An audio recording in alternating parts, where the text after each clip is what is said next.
The silence in the room leads me to believe we might be ready to get started. All right.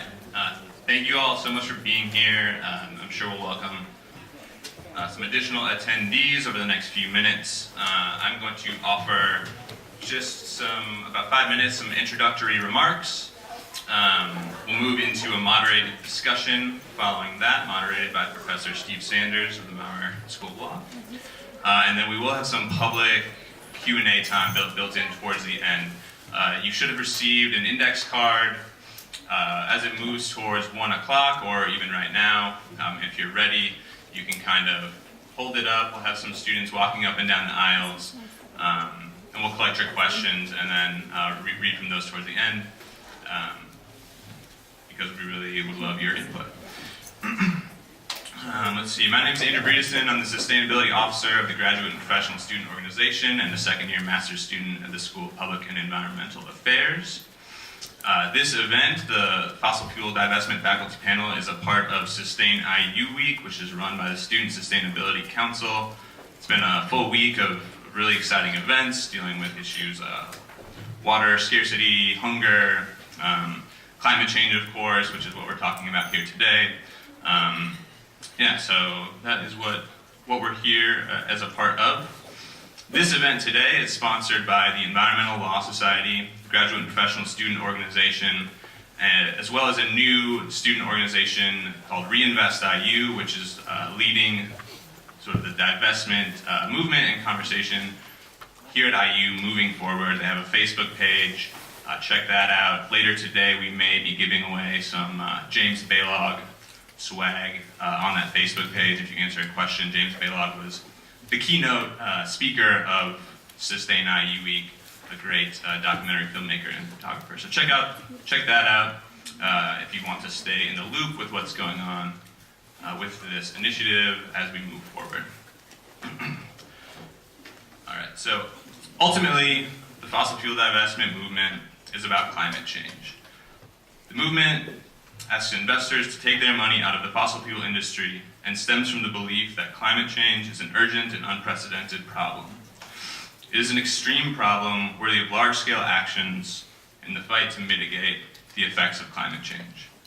The divestment movement stems from the acknowledgement that the fossil fuel industry lies at the core of our economic system, and from the belief that the fossil fuel industry has neither the incentive nor the ability to change its business models beyond fossil fuel exploration and extraction. The divestment movement at Indiana University and beyond stems from the belief that systemic change is necessary to solve this greatest challenge of our time. The belief is that Indiana University and other institutional investors have a financial and perhaps also an ethical interest in divesting from fossil fuel companies. Divestment is not a new issue.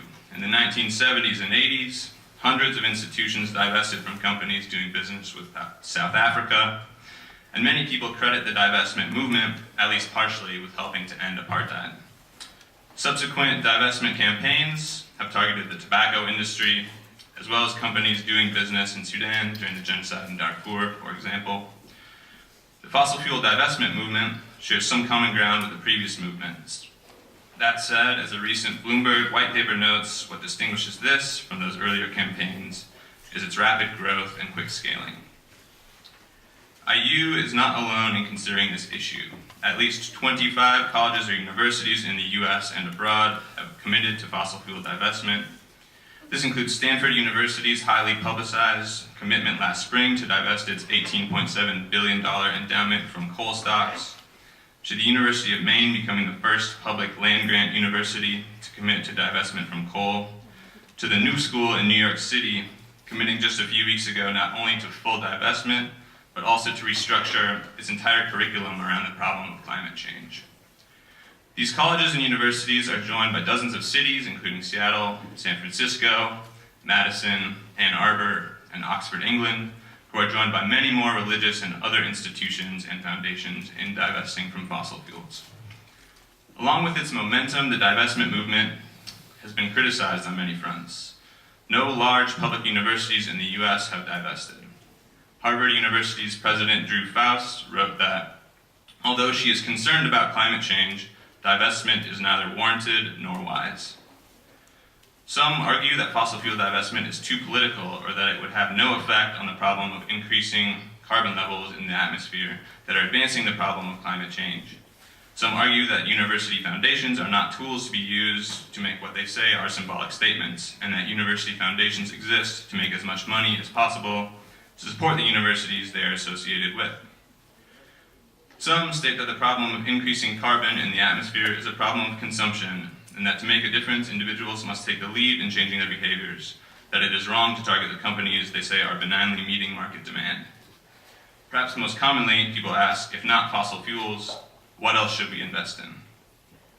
There are many arguments coming from many perspectives in the fossil fuel divestment conversation, and that is why we are here today, and why we have assembled a multidisciplinary panel to discuss the relevant issues.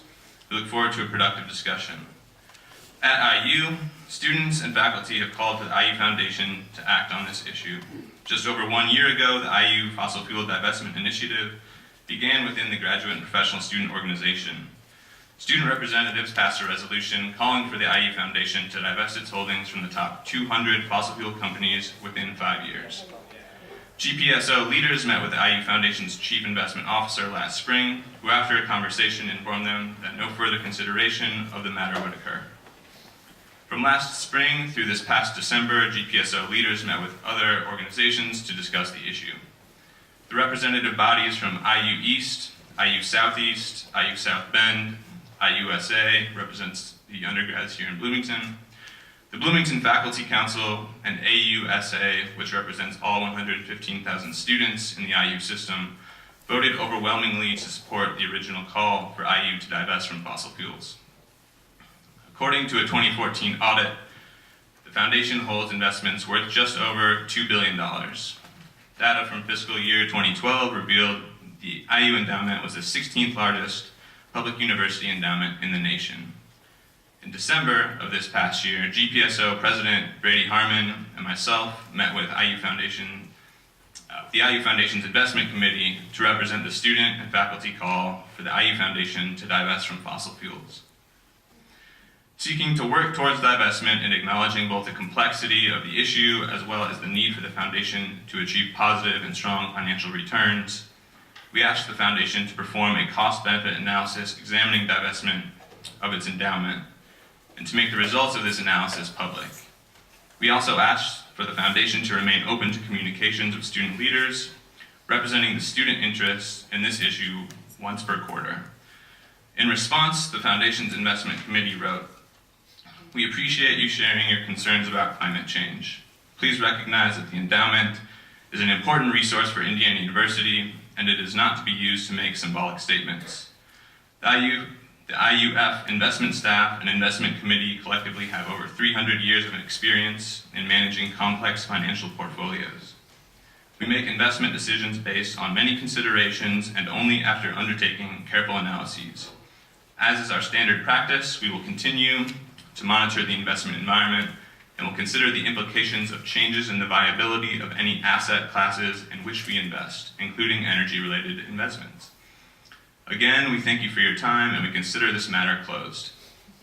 In a subsequent communication, Foundation President Dan Smith clarified that the Foundation will continue to follow good analysis and investment practice, including reviews of energy sector investments, but they consider this matter to be closed in terms of further engagement with you or any related or similar groups.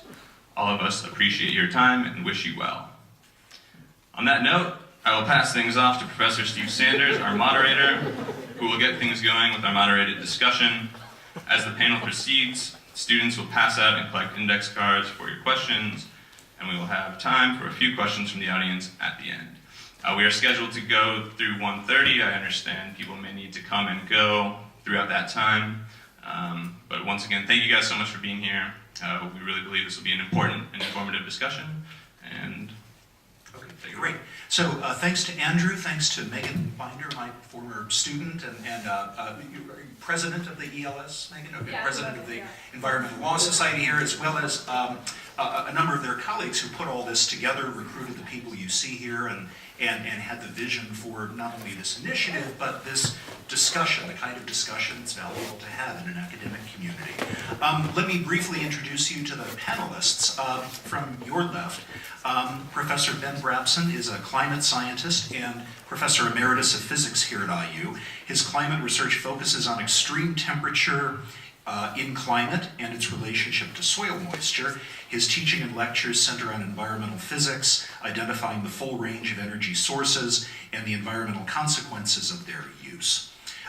Next to me, my colleague Dan Cole here from the law school is a professor of law and professor of public and environmental affairs at IU, as well as an affiliate faculty member in the Ostrom workshop. Dan researches and writes about environmental law generally and climate change in particular from an interdisciplinary perspective. To my left, Professor David Haberman is professor and former chair of religious studies here at IU. His research focuses on the relationship between religion and ecology, particularly how various religious worldviews shape human attitudes and behavior toward the non-human world. He teaches courses on religious ethics and ontology as they pertain to the current environmental crisis. And finally, to my left, John Maxwell is the W. George Pennell Professor of Business Economics and Public Policy at the Kelley School of Business here at IUB. Professor Maxwell's areas of research concern the interface between industry, government, non-governmental organizations, and the natural environment. He has taught courses on the global environment of business, corporate non-market strategy, managerial economics, and regulation and public policy to undergraduate MBA and PhD students. So as you see, we have a variety of perspectives, a truly interdisciplinary group of some of the campus's most eminent and senior faculty on this issue to talk about it. I want to begin, and I've asked the panelists, this is not the kind of panel where we're expecting sort of 15-minute speeches. I've asked each of the panelists to prepare an answer to a first question I want to give, and then we have a set of questions, some of which Andrew has suggested, some of which I've come up with. We want to make this a discussion, and so I would ask and some of the questions I'll direct to specific panelists, and other questions will be more general, free game, fair game for anybody who wants to answer. But we'll try to keep the responses short and the dialogue moving, because there's a lot to talk about here. Let me ask each panelist first to just say a minute or two about what your particular disciplinary perspective causes you to think about this issue, both the issue of climate change, but more specifically what we're here to talk about, the imperative, the wisdom or non-wisdom of getting rid of stocks, divesting from fossil fuel companies, and not essentially benefiting from the work that they do and the profits that they generate. Ben, you're a climate scientist, a physicist. What do you bring to this particular question? Well, Dave, Daniel, I'm delighted to be here. Thank you very much to Andrew and everyone for your lovely invitation and organization of this event. Very much appreciated. As a climate scientist, my view is strongly influenced by the information, of course, by the climate data that has been coming in. I'm giving a talk later this afternoon on some of my research in the geography department on extreme temperatures and soil moisture, so that's where I'm coming from. There are two pieces of information that strike me as important here in this context that have to do with divestment. One, of course, is the simple piece of information about sustainability and the state of Indiana, and the fact that as temperatures rise, the productivity of our two major crops in Indiana, which turn out to be soybeans and corn, are both decreasing with temperature. Now, if I put that in perspective, it simply means that as temperatures rise here in the state of Indiana, which they have done by about 1.5 degrees over the last century, that we are losing the capacity to actually grow crops as temperature increases. Now, clearly there are other trends that are going on as well, but our sustainability as a society are eventually being eroded by the increase in temperature. That's item one. The second item, which is perhaps more relevant for this discussion, is the fact that we have already burned our way through more than half of the CO2 allowed before we reach the 2-degree cap. That's the 3.6 degree Fahrenheit cap on the total increase in temperature of the world. What that says is that we have a certain number of years left of burning of fossil fuels, and that at present rates, not increasing rates, but at present rates that turns out to be about 25 years. 25 years at present rate of burning carbon in the form of coal mainly, but also in terms of oil and natural gas, means that we will have reached the limit which will then eventually, that is in the next 50 years, put us at a number which is above 2 degrees Celsius. That, lovely folks, is in some sense the reason that divestment means something specific to me. It means that we better get cracking, so to speak, in this business of starting the process of controlling our CO2 output. Now, there are a number of ways to do that, and I won't go on in detail because we're going to talk about those ways of decreasing our CO2 output. But certainly one way to do that is to make sure that the people who are extracting the carbon from the ground are fully aware of our attitude toward their process. Thank you. Dan, you teach environmental law, you teach law, public policy. How does your work inform your perspective on the issue of divestiture? Well, I tend to approach these kinds of questions from sort of comparative institutional analysis, where do we get our biggest bang for the buck in terms of whether it's making a symbolic gesture or actually trying to accomplish something practical. And so, the focus on the energy companies is certainly right. In terms of reducing greenhouse gas emissions, you get the biggest bang for the buck by reducing emissions from utilities. I don't think there's any question about that. The only question, or the real question, is whether divestiture actually moves us in that direction at all, let alone substantially. And there I would have serious questions in terms of the costs versus the benefits of divestiture as opposed to other things that we might be doing as a university committee. And I know we're going to talk about other questions later, but I'll just put one out on the table. Apparently the IU Foundation has no interest in divesting from energy stocks. Would it be interested perhaps in helping to fund energy efficiency projects in buildings around the IU campus? I might have a slight answer to that quickly, and that is, I was in a presentation some weeks ago where IU is very proud of the fact that now all of its new construction has to meet at least, is it LEED Gold, if not LEED Platinum? So that's one commitment the institution has made. And I should have mentioned in my opening remarks the IU Foundation. Dan Smith, the president of the IU Foundation, was invited to be a part of this panel or to send someone to this panel, and they declined. So, David, you think about this issue from a moral and an ethical perspective. Right. I am a religious studies professor. I suppose the discipline I bring to this is thinking about how human beings think about ultimate concerns. And certainly the climate change issue that is challenging us these days, I think more than any other issue we can imagine, is an issue that raises ultimate concerns. I'm specifically interested in the way human beings interact with the non-human world. And Professor Sanders used two ways of identifying what I do. One is environmental ethics, which I tend to back off in some sense in favor more of the environmental ontology. And I would say the difference between those are that many people think of ethics as curbing self-interest for the good of others. Whereas environmental ontology draws out the realization that we are interconnected with all other systems, and that by destroying, in this case, the atmosphere, we are destroying ourselves.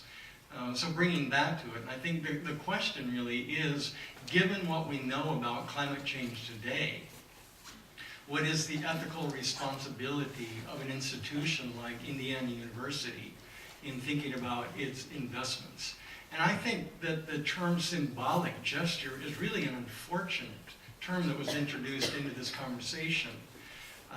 I think that Indiana University is facing a position of exemplary moral leadership in what it does. And I would not call that symbolic action in any way. Professor Brabson has drawn our attention to. I think that in thinking about disciplinary boundaries, disciplines really are concerned with boundaries. I would say that this issue of climate change invites us all to step outside of our boundaries. So I'd say partially that means for me, as someone who has dedicated my life to the betterment of young people, I hope I bring to this issue a heart that is wide open to a love of life and a mind that is engaged in deep questioning. And I think we all need to be doing that. And that invites us to go beyond boundaries that we're normally occupying in our disciplines.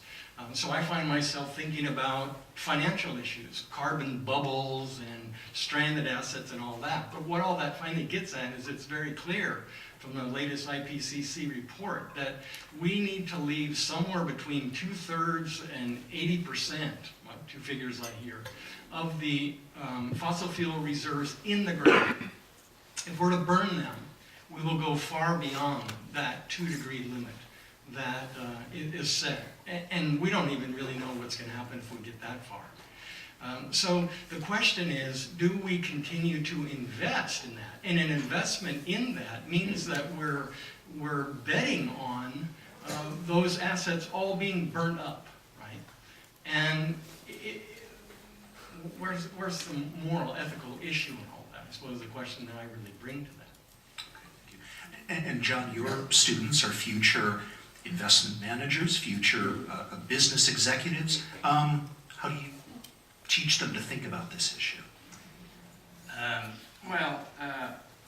Let me just back up a little bit and answer the original question, I think, which is what does my discipline bring to this?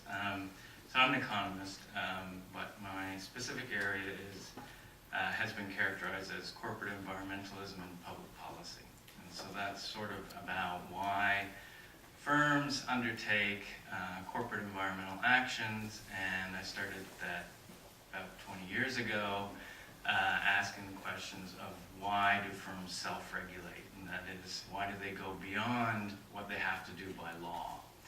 What are the pressures that make them do that? And started off by studying things like regulatory threats, and then over the course of 20 years, this has evolved as society has evolved to look at going beyond government and having direct civil action against companies, boycotts, negative information campaigns, and things like that, and studying what makes companies change the way they behave, mainly towards the environment, but we also deal with other social issues, labor practices, and things like that.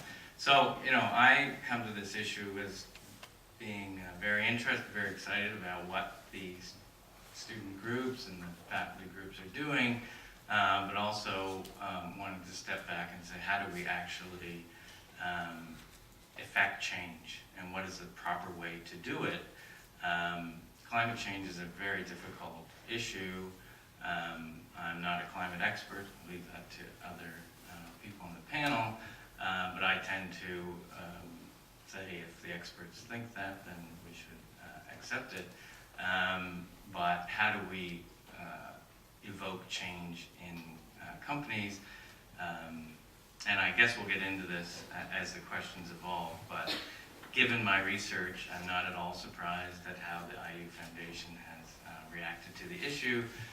When you think you're doing a good job, and everybody thinks they're doing a good job, and somebody pops up and says, hey, you're doing a bad thing, the initial reaction is, no, I'm not, go away, I'm doing good things, and I'm fulfilling my objective of supporting Indiana University or whatever. And so the way we need to move beyond that is to illustrate and explain the position better, get more people involved and basically educate this institution, which is not a corporation, but of the opinion that we hold, and my academic area is basically studying how you can effectively make those things. Great. So, and I want to eventually bring us to the point where we talk about what is the obligation of something like the Indiana University Foundation, which manages money in a way we all benefit from. What obligation does it have to listen to constituents like these? How should the imperative of maintaining its endowment versus being socially responsible play out and so forth? But first, I want to throw out a more general question, and I would ask my colleagues, you don't all have to answer each question, but maybe one or two people want to engage depending on what they think they have the most expertise on. All of this is premised on the idea that attacking the supply side will ultimately do something to improve the problem of global climate change. I think many of us are more familiar with what we try to do on the demand side, use less electricity, have more energy efficient appliances, build new construction to LEED Platinum standards. This is premised on the idea that essentially these companies are like drug pushers, and we need to attack both the supply side as well as the demand side of these dirty fuels that we are addicted to. Dan, I might start by asking you, since you think about these things as a lawyer, do fossil fuel companies have what a lawyer would consider culpability, actual guilt, a share of guilt, a share of properly attributable blame for this problem, or are they simply selling us something that we want and it's up to us to cut off our demand for it? It's a complicated question, and the answer is just as complicated. Without fossil fuels, we don't have an industrial revolution. Without an industrial revolution, we have a much higher percentage of the world's population living in abject poverty than we have today. And in at least some limited respects, we actually have worse environmental conditions depending on how other counterfactuals, for instance, how population would have grown without all that economic growth. So in some way, we tend to blame fossil fuels right now for the climate change issue, and we forget just how valuable they've been as sources of economic prosperity. One reason we can all be in a room like this on a day like this. So in terms of moral culpability, well, yes and no. Actual culpability for climate change, there's no question that the energy industry as a whole, from extraction to emissions, is the primary source of the climate change problem we have today, just as a factual matter. So to that extent, if we're going to have a solution, if we're going to have actual mitigation, we've got to start there. There's where we get the biggest bang for the buck in regulating that industry. And upstream better than downstream. Part of the problem is, government subsidizes fossil fuels at the extraction point and then all the way through the process. Just as it also subsidizes renewables, but arguably, or at least the arguments have been made that fossil fuels get greater subsidies. And they certainly do at the state level, including in states like Indiana, where it's almost impossible to find a natural gas supplier as opposed to a coal supplier of electricity. And so, we have to do something about energy. As I always say, there's no solution to the climate change problem that does not involve a pretty drastic increase in the price of fossil fuel-based energy. Ben or Dan, do you want to chime in on this question? So in other words, how does it ultimately advance the mitigation of dangerous climate change to essentially seek to punish financially the companies that are supplying this energy? What's the connection there? That's what we're talking about when we talk about divestiture. Yeah, I I understand. Ben Brabson coming back as a climate scientist on this issue. It occurs to me well, I learned something from listening to James Balog the other night, who was talking about chasing ice, and he says something which rings true to me, and that is that we do have a certain set of base values that we consider things that never change, and of course one of those is that you believe that the humankind is so small that it can't possibly change the climate and so forth, and we know that that's no longer the case. But there are lots of other issues that we viewed as being base issues, and then eventually they change. One of those, of course, originally was slavery, and of course nowadays we don't invest in companies that do slavery. Do we invest in companies, for example, that do child labor? That's a rather interesting parallel, it seems to me, because child labor is clearly something that was acceptable 100 years ago, maybe even acceptable 70 years ago, or even 50 years ago. In fact, it's not clear to me that the IU Foundation may look into child labor as one of the criteria for which it then avoids investment. I'm sure it does. I hope it does. But I'm not so sure. The interesting detail is then, does the IU Foundation recognize the point that dumping CO2 into the atmosphere, which is indeed killing young people right now and old people right now in places like Bangladesh, matter? That is, there is a direct connection, and this is not the science, this is indeed an ethical point, but is it clear to them that indeed the investment in fossil fuels and the burning of fossil fuels is something which is already an ethical issue now? It is not something that's waiting for the future. So it would occur to me that, going back to this issue of child labor, that one might want to think carefully about examining, not instantaneously of course, but over the next 5 years, which was the proposal made by our graduate student body, that they think carefully about each company. Is it possible that each company could look at that each of the IU Foundation folks could look then at each company to see whether that company has a plan to reduce its CO2 output over the next 50 years, 20 years. That would be exciting. And one of the things I want to ask John in a minute is the connection between, if we divest from these companies, are we ultimately setting back or hurting their ability to invest resources in renewable energy? But David, let me ask you, so I think we can all agree that how we treat the environment is a moral or an ethical issue.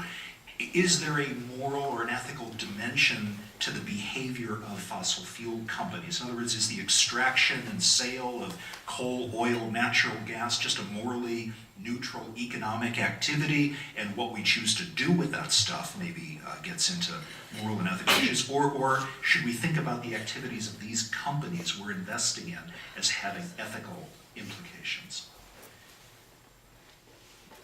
Well, we all need energy, so our being warm here today depends on that, right? So that's not really debatable. But that's our demand. We're using it. They're selling it. Is what they're doing. Exactly. So that's where we are now. So we need it, and that's a given. So we begin with that in ways. We do put a certain amount of trust in our energy suppliers as citizens within a particular society. And the question is whether that trust has really been honored, or whether those who are supplying that have betrayed us in a sense and are pursuing profits at the expense of our health. I mean, that to me is the bigger question in that. And fossil fuel industry has certainly been guilty of lobbying governments for climate change inaction. They have very intentionally funded and they promote a lot of misinformation. So there's something going on there. We all need to drink. If we were being supplied whiskey, we would be drinking whiskey. If we were supplied clean water beside that whiskey, or clean water rather than the whiskey, we would be drinking that, at least I would be drinking that clean water. So that's a question, what is it? And there are many studies that do suggest that we are now in a position to begin to transition away from fossil fuels to renewables. The technology is there. But something is keeping us from doing that. And I would say that it's the political power of these companies. They have an iron grip on our economy and an iron grip on our governments these days.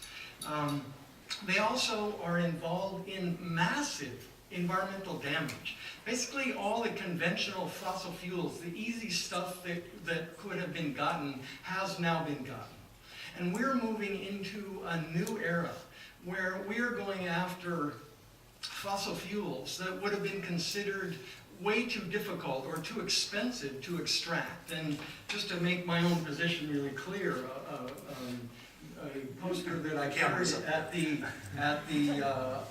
demonstration for supporting the divestment movement on campus last Friday. On the back side, I was looking at myself, and this is a picture of the Keystone XL pipeline that was in the New York Times in the Business Day section.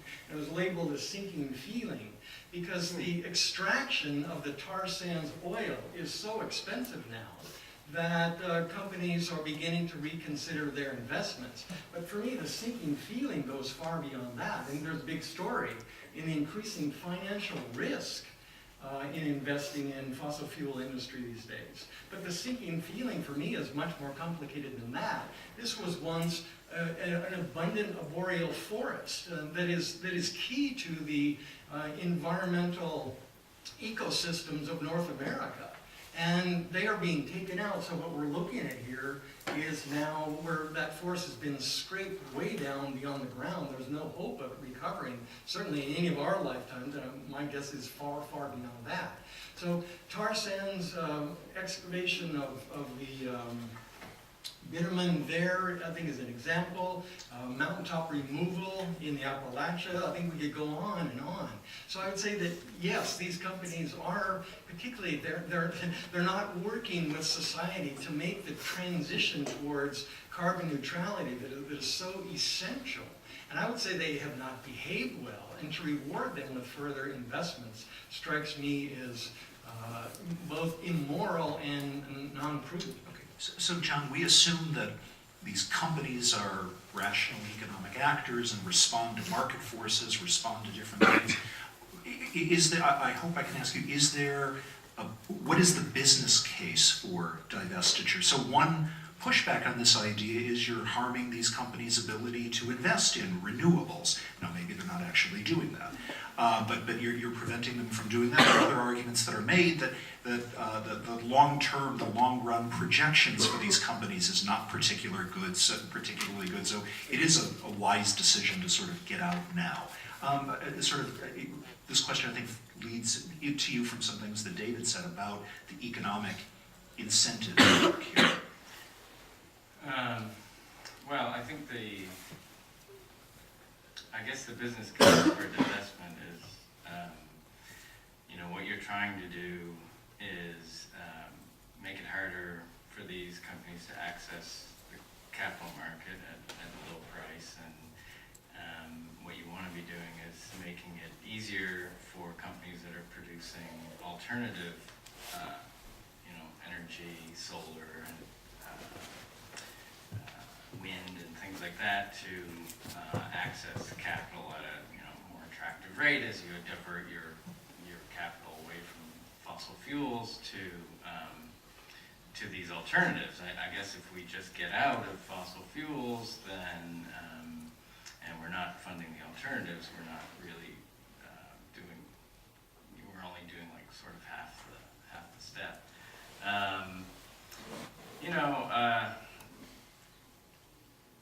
I don't think these are bad businesses, except for, as you point out, several of them do lobby against, sort of alternative energies and things like that, and they know that it's the wrong thing to do because they often create, groups that are not really associated with them, and things like that, and I think we can criticize them for doing that. For the typical employee in those companies, I don't think they're bad individuals. I don't think these are bad companies. For everybody, we can point out, yes, there are, people in Bangladesh that are having trouble, and I'm sure the oil companies will point out, look at all the people in, other countries that are enjoying the benefits of, staying warm and things like that, and basically getting benefits out of fossil fuels. So it's a very complicated debate. I don't think demonizing the companies is really what one should be doing. One should point out when they do things that are, morally despicable, like funding, lobby groups to maybe muddy the water about climate change, and is it true, or things like that. Why don't you put your actual corporate name on those groups instead of, calling them something else and trying to hide your association with them? I think they should be called out on those kind of activities. But, just to say they're bad companies, I'm reluctant to do that. So, bringing this down to the more specific level, I guess, of how we decide whether the foundation should do this or not. So, the IU endowment, as Andrew said, is somewhere around $2 billion. Basically, that means is that's money that private individuals have given to the university over the years. The money is invested, and the proceeds from that investment, whatever it throws off in the way of earnings, return on investment, benefits the university. It pays for faculty chairs and professorships. It pays for student scholarships. It fills a large part of the gap that's left by the shrinking state appropriation and the limits by which we can increase student tuition. So it provides essential money for all of us to be here and to do what we do. So then I guess the question becomes, on what basis should we decide, essentially this is South Africa, the sort of last major divestiture campaign. There are lots of companies that the IU Foundation's money is invested in that do things that many of us probably find objectionable. They invest in companies that make fatty foods, and they invest in McDonald's, which, the fact that McDonald's uses beef contributes to climate change. So, they say symbolic. I think that's an unfortunate term. To give them the benefit of the doubt, let's say they're saying, we don't know what the criteria are by which we say we're going to take our money out of this industry and not that industry. How do we draw those lines? Is it just that climate change does it overwhelm every other human problem in a way that makes it easy to say, it's an easy call to say we should divest from this, but not from other companies that do things that other people may object to?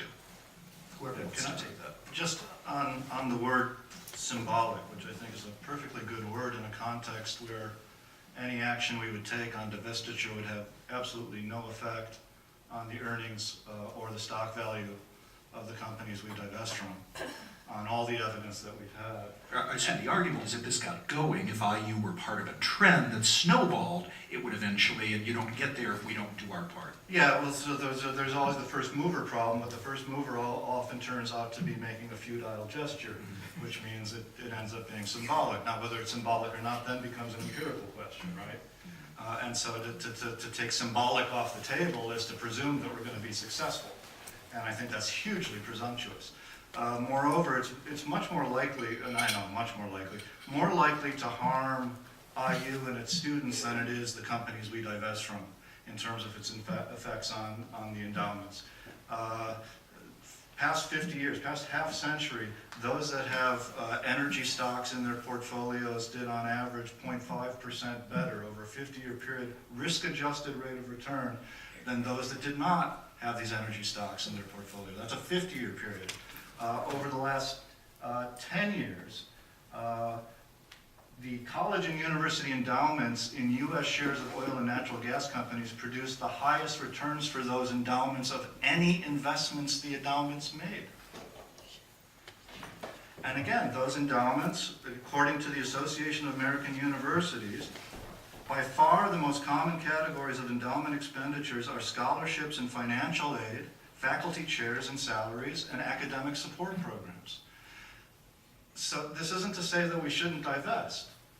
I'm fine with divestment if that's the way the university wants to go. The question is, how much are we willing to pay ourselves to engage in a gesture that may be, if everybody else follows, productive, but may turn out to be purely symbolic.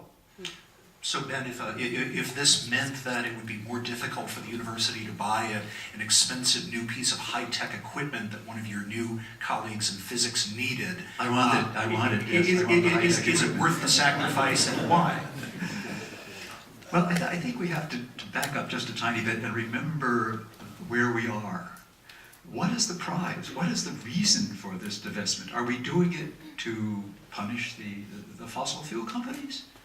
Or are we doing it for the survival of the human race on this earth in a different setting?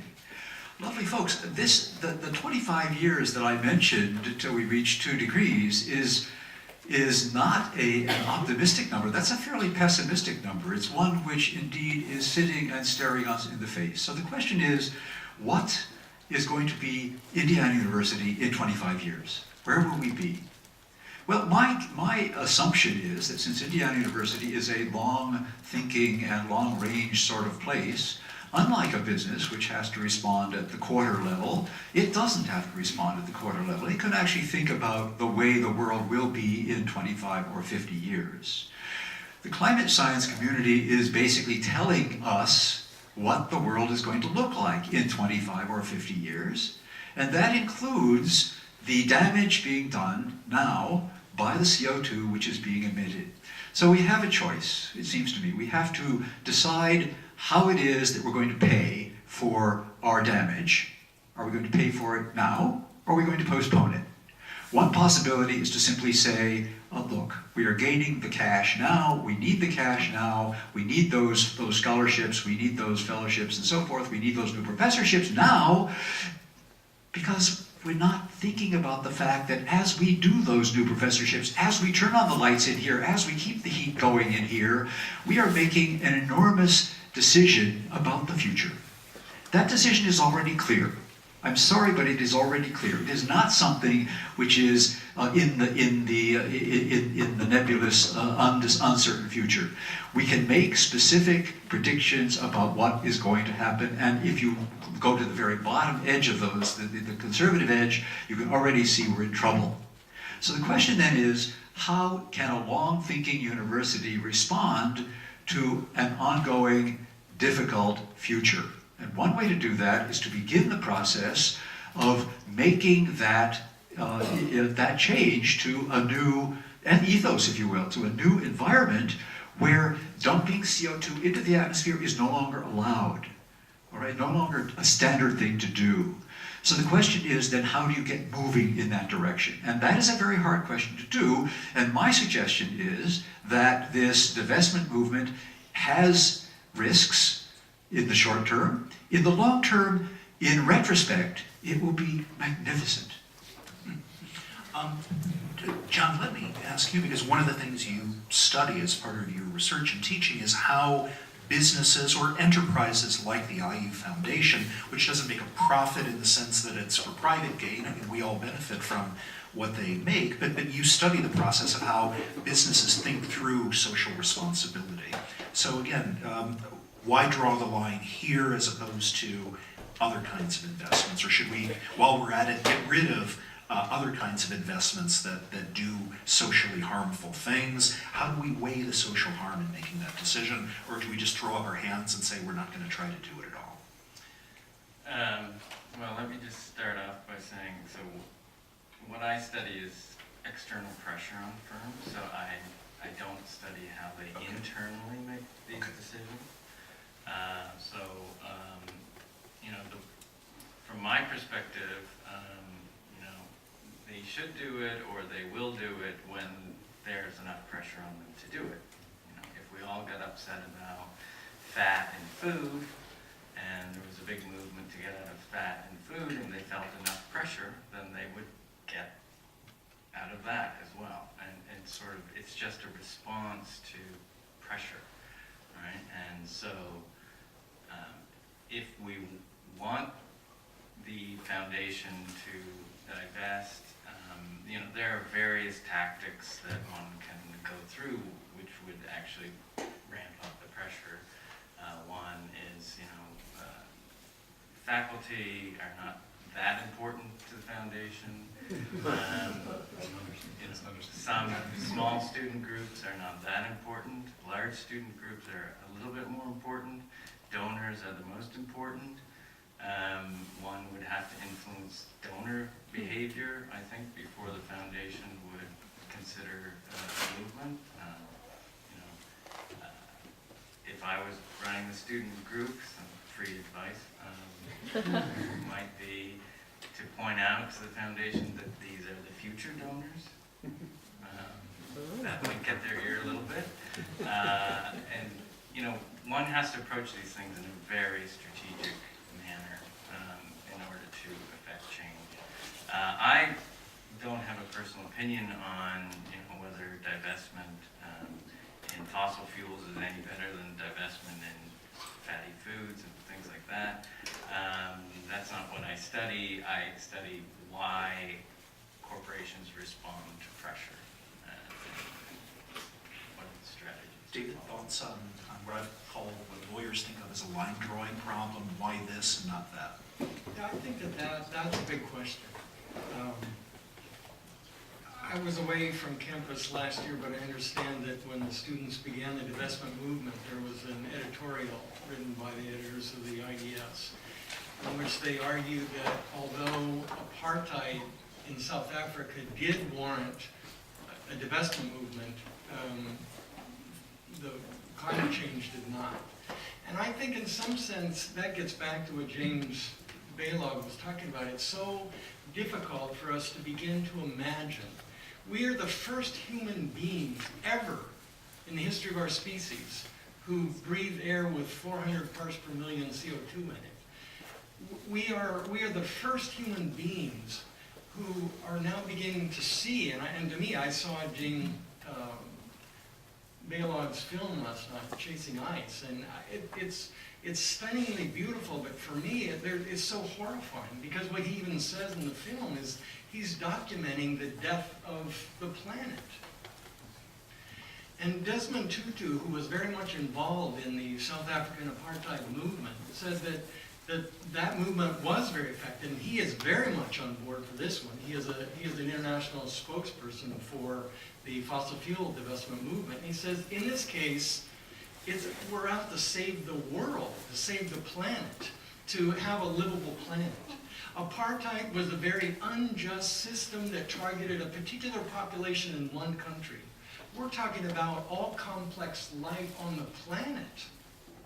And if that doesn't get our attention and think that this is a unique, we all have our pet issues, and I think those are great. I was at the People's Climate March in New York City in September, and it was amazing to see the incredible diversity of issues that were represented by that group.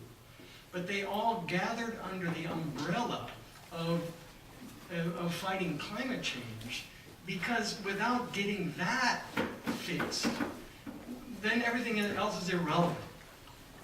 If the house is on fire, the house rules become what? And the house is on fire. That's what climate scientists are telling us. So I would say that this issue really is the issue that trumps all other issues. And I know people involved in issues, I also have my pet issues and things that I work on besides climate change, but climate change is the umbrella issue. It's not just one amongst many. And it certainly, in my opinion, certainly warrants a divestment movement if South African apartheid system warranted. So in the sort of next round of questions, I want to ask the panelists to think about, okay, so what is the obligation of something like the IU Foundation to listen to and to be responsive to students and faculty? I was frankly surprised. Andrew shared some of the correspondence with me that he and Brady had with Dan Smith, and I guess I was frankly surprised at how prickly the Foundation's response has been, that they've just kind of closed the door on participating in anything like this and having any further contact. I mean, Andrew and Brady strike me as pretty reasonable people. They're not sort of long-haired, radical hippies throwing bombs comes through the foundation windows. I've been surprised at how at the kind of visceral, almost ad hominem reaction the foundation has had on this issue and not wanting to engage in it. And it's not clear to me whether they've, have done a serious analysis. The response seems to be, well, we always take everything into account when we do our investments. That's our analysis of this particular question. It's like one of those letters you get from your congressman when he wants to tell you, I'll keep your views in mind, thank you. But, okay, so I think the foundation would say, look, our job, we don't line anybody's pockets with this money. Our job is to, again, raise money and invest money to pay for things that go on at Indiana University, and that faculty and students and administrators are free to choose how they want to spend that money. If you want to start up a new center on global climate change, we'll help you raise the money for it. If you want to just keep the lights on in the law building, we'll help you pay for that. So how do you feel as constituents of this entity whose only reason is to exist is to serve Indiana University? And I'm not sure I would agree with the statement the foundation doesn't care about faculty. I think what they would say is, we care about faculty by raising money and supporting the work that they do. That's a sort of neutral enterprise, and you shouldn't interfere with our ability to do that. I don't know, Ben, do you feel that the foundation, this is not the private corporation? Milton Friedman said the social responsibility of business is to make money for its shareholders. Should the rules be different when it comes to a fundraising and investment enterprise that supports the work of faculty and students at a public institution at a university? Well, it's a really good question, and a difficult one at best. It occurs to me that going back to Dan Cole's comments about the difference in cash that you get from investing in an energy-free stock portfolio from one that has energy stocks in it, that those numbers are graphic, and if you divest from a portion of the available portfolio, you're going to get a lower return. That's certainly true. It is not obvious that return difference is going to be very large in the long term. In the short term, I think it will be what it is, because there are companies already, coal companies, for example, have a huge amount invested, and they're going to recover their investment as best they can, and so they're going to make sure to make a profit and so forth. It occurs to me that there are some red herrings in the works here which one should probably dismiss. One of which is this business that somehow, if you're not investing in the fossil fuel industry, you must then switch to the renewables energy industry, and that the renewables energy industry is a young one which is not very large, and therefore you can't possibly do it. Well, if you think about it, what's really going on is that we're changing the ethos again. We're changing the direction we're going. And what's happening is that we're no longer thinking about automatically keeping this room warm by using coal. We're thinking about keeping this room warm by using natural gas, and then eventually by keeping it warm by using distributed energy of all kinds, including solar energy, which indeed ultimately is about 200 fossil fuel complete sets every year. So it's a completely different future we're looking at. So if I were investing, I wouldn't worry about investing necessarily all my cash in renewables energies. I would thinking about all the other things that are going on. For example, I would invest in storage devices. I would invest in insulation. I would invest in new lighting, all the things that have to do with what we are already doing at some level, and that is increasing the efficiencies of our lives from the point of view of energy in this case. But there are huge industries out there, lovely folks, that are coming into our future, coming into our present, and that they are in fact doing quite well. Thank you. And that the difference between fossil fuel investment, which at the moment turns out to be more profitable, and what happens in 5 years' time, I would guess one should look at very carefully. So I really like the idea of, if I were thinking about IU Foundation, the first thing I would do is I would look very, very hard over the next 5 years at all investments that have to do with coal, and I would follow probably something which looks like Stanford and just say, all right, if you could convince me, fossil fuel company number 6, coal company number 6, that you really are making significant progress toward reduction of CO2 by doing CCS, carbon sequestration, or some other technique, so that in the future you're not spewing as much CO2 into the atmosphere, then I'll keep you on. If not, then to hell with you. Right? Dan, I saw you nodding your head, so you may want to react to that. But I guess what I'm trying to get at here is if the IU Foundation's fancy New York investment advisor is telling Dan Smith one thing, and Professor Brabson is telling Dan Smith another thing, does a foundation at a university, which serves a sort of unique public goal and mission, have an obligation to listen to what Professor Brabson or you or anybody else in this room says in making its decision, and how much weight should that carry?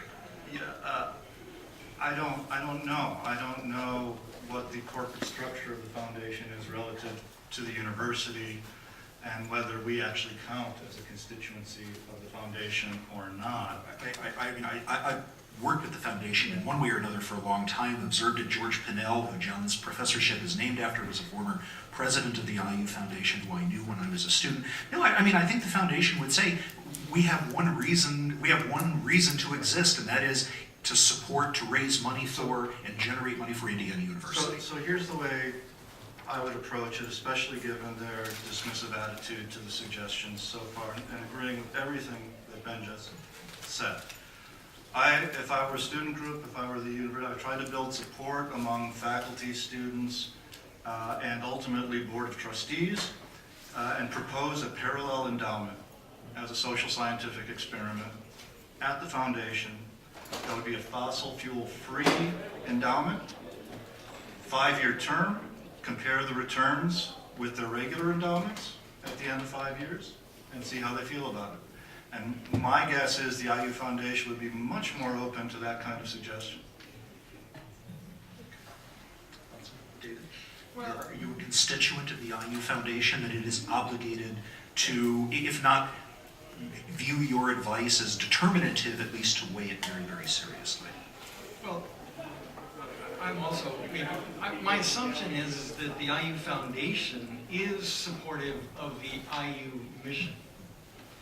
And if the IU Foundation somehow is opposed to that mission or is undermining that mission, to me that would raise huge questions about the position of the IU Foundation. So my assumptions are that's not the case, that the IU Foundation sees itself as supportive of the mission. And the question is then, how do we think about the response to climate change at the investment level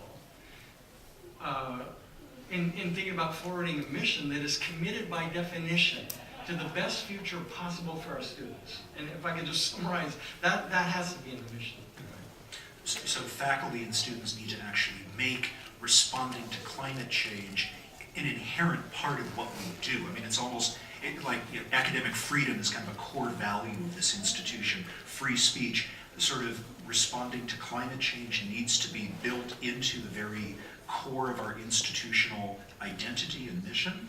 I think anyone thinking about anything these days, I think all students need to be aware that climate change is just going to be a major factor they have to deal with in their future. So I can't imagine how we can think of anything without thinking of climate change in some sense. I know there's that Trump move again. I want to respond to back a little bit to the symbolic action limits, because if there's an ethical concern in this, we can always say, well, we're not going to do it if others aren't going to do it. But what kind of ethics is that? I think that in some sense, if Indiana University wants to take a role of exemplary moral leadership, and I hope it has that role in the state, then I think it does have a particular responsibility in thinking about its relationship with the very industry that seems to most threaten the well-being of students in the future. I think there's another kind of argument, and we're making an assumption, and I'm not an expert in finance, but I can ask questions. And the question is the fossil fuel energy industry today actually performing better than the non-fossil fuel industry. And again, it would be nice if the non-fossil fuel energy suppliers had the same subsidies, governmental subsidies, that the fossil fuel industry has. But they don't. It would be great if there was just an equal playing field, but it's not. If we shifted actually the amount of subsidies that we have invested as a nation in the fossil fuel industry into the non-fossil fuel energy production, I think we would see a world of change. But again, that's a political issue. There are a lot of financial companies today that are increasingly signaling the risk in future investments in fossil fuel industry. And it has to do with the fact that the value of these companies is dependent upon their total assets. And their total assets importantly include the fossil fuel reserves that are in the ground. Governments now are saying, scientists are saying, that those assets can't possibly be burned if we're going to have a livable planet. And so those assets, by definition, will be stranded. And if we're investing then in those companies that will have stranded assets, those investments are increasingly vulnerable. In addition to that, I would say that this is an industry that is increasingly being stigmatized, and stigmatization has a very negative effect on markets. So I think the question, there are certainly financial advisors and studies that have been done that do show that investments in alternative energy is now outperforming the fossil fuel industry. So I think that's it, that's the question. And I think the suggestion that the foundation, and I assume, I'm hoping that Dan Smith knows so much more about financial investments than I do. I hope he understands what the carbon bubble is, what stranded assets, and what the world community, financial community, is now saying about the increasing risk of fossil fuel investment. So even if we just cared about that, then I would say that we need to raise these questions. But to me, that then added to that, the moral question, what is the right thing to do for an institution with the responsibility of exemplary moral leadership in our public universities, and particularly we're looking at Indiana University. John, I was consistent with the earlier question, going to ask you if there's a different way that external pressure applies to private companies as opposed to nonprofits. But I also wonder if you have any thoughts, picking up on David's point. When I asked about earlier the business case for divestiture, I guess I was getting more to what David is talking about. Is it actually a sound business and economic decision for lots of the reasons, stranded assets and, maybe a poor future? Is it actually a wiser business decision to get out of fossil fuel companies right now? Well, I'm not an analyst on fossil fuel companies, so I don't have really have the expertise to answer that question. My guess is Stanford got out because they thought it wasn't a particularly good investment to be in coal, and that's the easy decision. So, I think, the suggestion that the dual portfolio and actually running one is a good one. I think, I've talked a lot about pressure on companies, that's one way to make them change, and then the other one is to reduce the costs of change, right? So, one reason for resistance is the foundation probably just doesn't know what to do, and they don't know how to get out of fossil fuels. They think it's very costly to do that, and what we're going to need, I suspect, before they would actually do it, is the existence of a good portfolio of funds that don't invest in fossil fuel, and that makes the switching costs easy. When I teach my class, environmental and labor issues and things like that, and say, well, look at all the trouble going on in Asia about workers being treated improperly, and businesses should do something about that. Students all agree, and I think, in fact, Apple, has been pointed out that their suppliers don't treat the workers particularly well, and the students agree with that. And I said, okay, so everybody should give up their iPhone. Then comes all the reasons not to give up the iPhone. Oh, well, the other companies are doing it too. They're in the factories, and they're this, and they're that, and they can give me 1,000 reasons not to give up the iPhone. Right? So when we feel that we have a cost to change, we're not going to do it. Right? And we have to lower those costs. And, you know, sorry, it just happens to be true that workers that produce iPhones and things like that are not being treated very well. So you should do that, but you don't.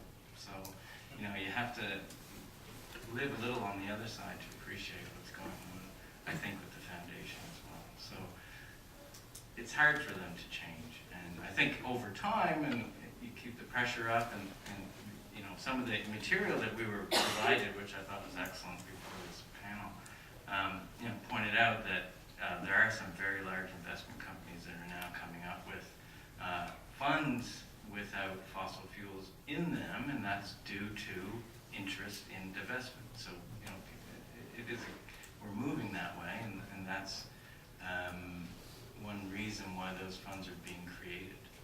So hopefully people can feel a bit good about it. And Dan, you had a brief. Yeah, so just the transaction costs alone, you have to be paying very careful attention to your stock portfolio to actually know if you're invested in fossil fuels, unless you're in one of those few funds where it's clear that they're not. If you're in an index fund, for example, you may have very little idea or even possibility of getting the information while you're in that index fund of how much of that index fund is in fossil fuels. So the monitoring costs and the choices that you make have to be made very, very carefully. It's just not as simple as saying we're divesting from fossil fuels. No, very good point. In fact, we've been just going through that process at a local church, trying to figure out how to divest from fossil fuels and going through the indices to find out whether you're 2% invested or up to 10% invested is a lot of work. There's one thing, however, which we should keep in mind, it seems to be in this regard, another thing that the IU Foundation might seriously consider, and that is this. Going back to our old bugaboo, Harvard, who has spoken out strongly against the business of fossil fuel divestment, it turns out that if you actually read carefully through Drew's statement from Harvard, it is not nearly as negative as one gets from the first few lines, where they say, no, no, no. If you look to see what they're actually doing, they're hiring a full-time person who is going to specifically look into renewable energy sources and other economic and environmentally friendly mechanisms. So it would be lovely if there were a person on the IU Foundation board, for example, who became the expert, indeed, in this area. So we have a few questions from the audience. Here's one. If divestiture is off the table for the foreseeable future, for the near term, what else can IU as an organization, as a collective body of students, faculty, and staff, be doing to stand for sustainability against the threats we've talked about? So I guess I would just ask each of you, if you had to come up with one thing that Indiana University could do that would make a serious impact on this issue, other than divesting, what might it be? Start down on this end of the table for a change. John, your thoughts? Well,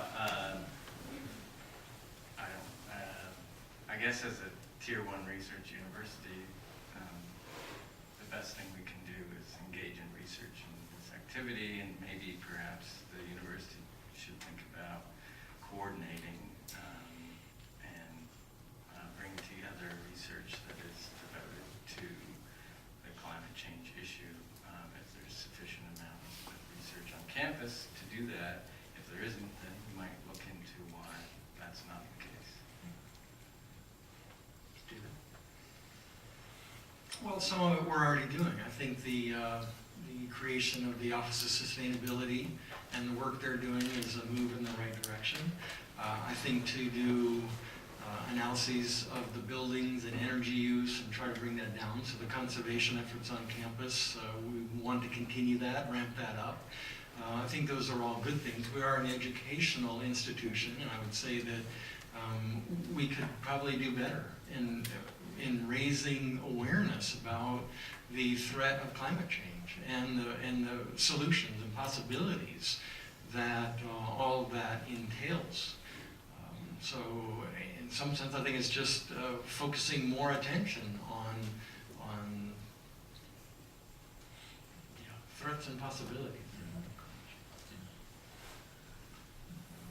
Yeah, so if the endowment didn't like my idea of a parallel endowment, we could start our own.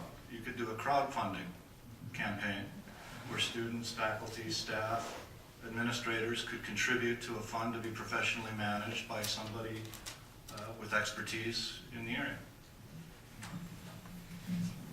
Well, as I sit here looking at Jeff White in the back of this room, I'm thinking that actually Indiana University is doing some absolutely brilliant work in this area, not the least of which is the entire Center for Sustainability, which he runs. So the idea of collaborating with SPIA, all the things it does throughout the university, across the college and other places, with, I don't know, something like 150 courses at Indiana University that are involved in one way or another in sustainability as the larger issue, and all which deal with climate change on the smaller issue, on the smaller scale, is something that is already a full and important piece of Indiana University.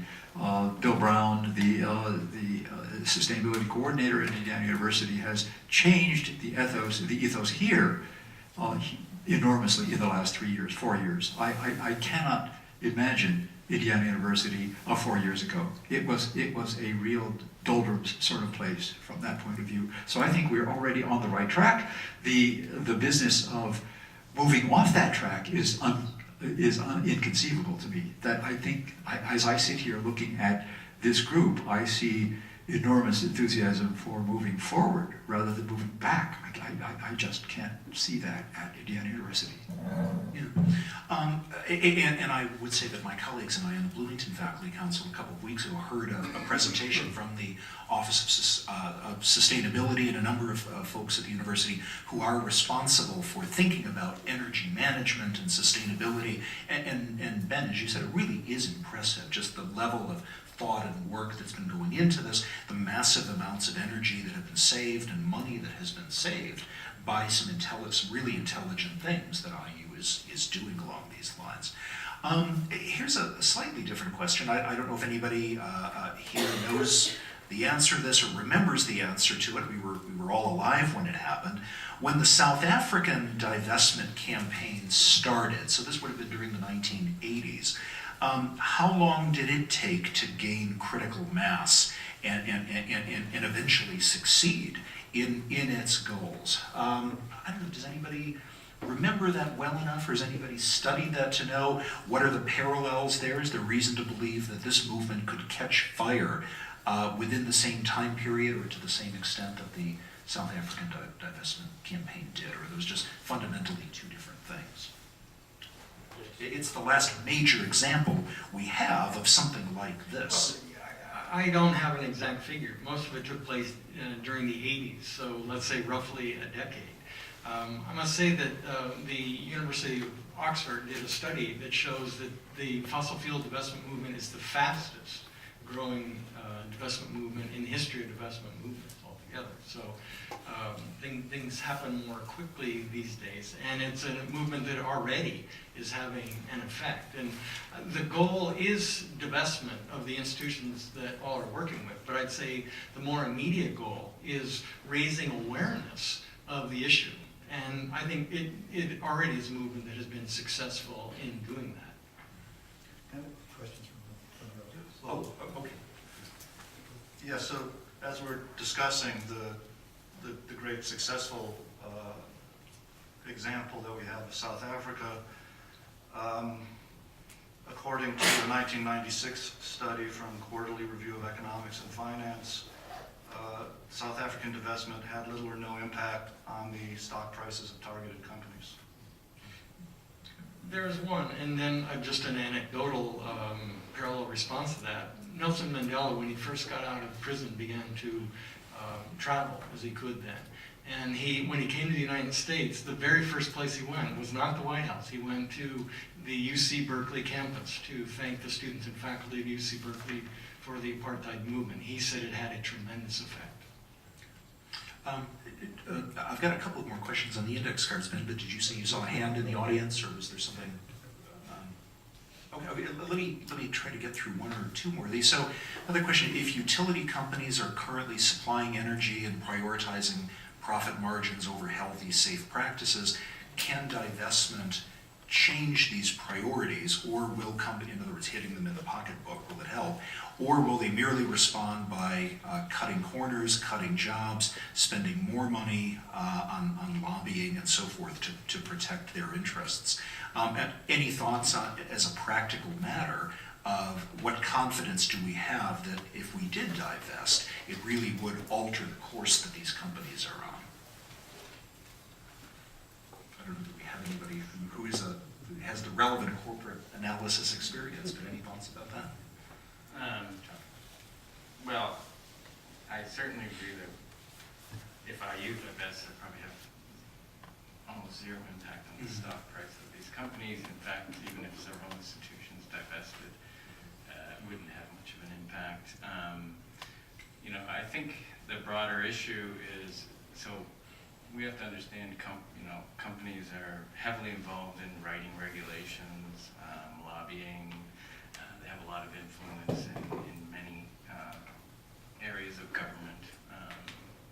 And so I think the idea of divestment, I'm not saying it's right or wrong, but the idea behind it, I think, is to just bring probably some political pressure. I don't think there'll be much stock market pressure on these companies. So on that score, though, is there the possibility that even if the financial impact of divestiture is not sufficient to force a change, do you see any possibility, a number of you have commented about how quickly this movement has grown, is there any possibility that just as a public relations and political concern, will reach a tipping point where these companies feel shamed into doing something, into responding to this pressure and the moral authority of what the divestment movement is trying to do? I personally don't have a lot of faith in that area. I think this is going to take governmental regulations that will have a large effect on their future. That is, if world governments are finally serious about holding us anywhere near the 2 degrees Celsius increase from pre-industrial time, then that means that those reserves have to stay in the ground. And there are CEOs of those companies who have already said our intention is to burn up every bit of our reserves that we have.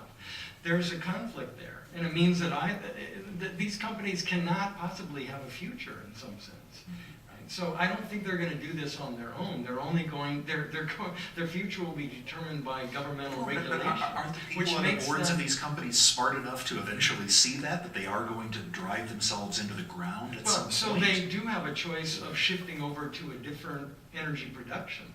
And if they can do that, first of all, if they did that, they will be taken off the list of the 200 dirtiest fossil fuel companies to begin with. So there's no permanent status there. They already have incentive as the world becomes more and more aware of the difference in energy production companies. So that choice is there. But whether those companies who have these large reserves are willing to leave them in the ground on their own moral consideration, I think that corporate structure by definition makes that impossible. So, not just legal regulatory pressure, which is coming. They're feeling plenty of heat from EPA now, especially with the proposed regulations on existing plants that they're already trying to get sue on in court, which is, from an administrative law position, untenable. They're suing on a proposed rule. Not final action. It's incredible. Market pressure. However, I don't know how many power plants have been built in the United States in the last 6 or 7 years. None of them is coal-fired. Not a single one. They're all natural gas. Now we can also start thinking about methane. We can start thinking about hydraulic fracturing and all of that kind of stuff. And those are other problems. but these are market-based shifts in energy supply. And if, you know, Elon Musk has stated that his goal is to go into direct competition with existing electric utilities based on the batteries he's developing and, you know, his huge new battery facility. And he could, I agree with Ben, invest in storage. That's where I'd be going. We're just about out of time, and I didn't warn him about this, but I wonder if Andrew has any last thoughts about what, I mean, so Andrew and the student organizations he has worked with brought us here today. They met with the foundation. What's next? And I guess I want to be sure we haven't been unfair to IU and the IU Foundation. I mean, they didn't participate today. I mean, I understand the most positive way of reading what they're saying is, you know, we always take these kinds of things into account. It's not like we're turning a blind eye to these issues. Of course, we think about the effect on climate and things like what's the term, assets, trapped assets, you know, stranded assets. We think about all of those things constantly. Our investment decisions are always dynamic and always in flux. So I think they would say, you know, they have not refused to listen to this issue. They think they are giving it the concern it deserves within the broader context of what they're obligated to do. I've worked with lots of people from the foundation over the years. I really do think they believe they are serving Indiana University's best interest. So I just want to make sure, you know, we haven't been sort of snarky about them. But Andrew, so what's next, or what do you wish the people in this room would go out and do as a result of having heard this today? Great question. I guess as far as have we been fair to the foundation or not, I mean, I certainly think we have. We've approached this issue over the past year, originally with GPSO and now moving into Reinvest IU,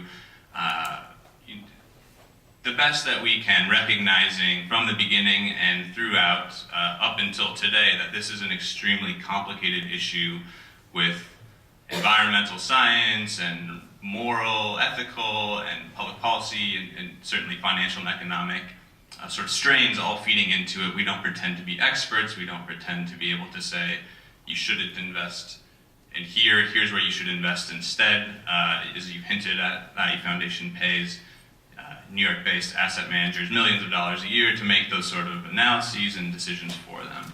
At the same time, you know, we Brady and I, as GPSO leaders, and now Reinvest IU, truly believe that we're representing student interest in pushing this issue of divestment forward as far as we possibly can. What is next and what people can do? Follow Reinvest IU. Right now, Facebook is the best way to do that. Hopefully we'll have a listserv established soon. This panel here today and conversations that have happened before now, both with the foundation as well as with individuals and other groups, have really given us a lot to think about in terms of, you know, is full divestment from all fossil fuel companies feasible right now for the foundation? I haven't met anyone who says yes to that question. But is this an issue that the foundation should remain open to considering? And are there intermediate steps, such as divesting from coal, such as conducting a transparent cost-benefit analysis, such as giving us access to their data so that we can construct a parallel endowment, as was suggested here today? There are certainly intermediate steps. We have a few in mind right now. Some new ones were presented today, and I wrote them down in my little notebook. And we would love to hear your all's suggestions too. So get in touch with us, I guess, as far as what you can do. Get in touch with us. We do have a call-out meeting for Reinvest IU next Friday around the same time. There will be some other events, hopefully a public debate with the IU debate team about some of the issues covered here today. So what Reinvest IU is really aimed at doing right now is advancing the conversation, drilling down on what is possible, what will be impactful, and we would love, you know, for the entire IU community, as many people as possible to be involved in this conversation. Okay, So thank you all for being here, for listening so attentively for an hour and a half, and hopefully this is in the spirit of what universities do best, this kind of dialogue and education and considering of lots of different perspectives. You have a final word? Yeah, I just want to say one thing, because I think I, at some point, said the foundation didn't care about the faculty.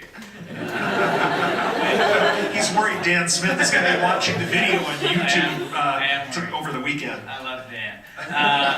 No, what I meant, because of what I study, what I meant to say, because the Bloomington Faculty Council passes a resolution, that is not going to, induce the foundation to change the way it behaves. I think, of course, it cares a lot about faculty, but, one has to understand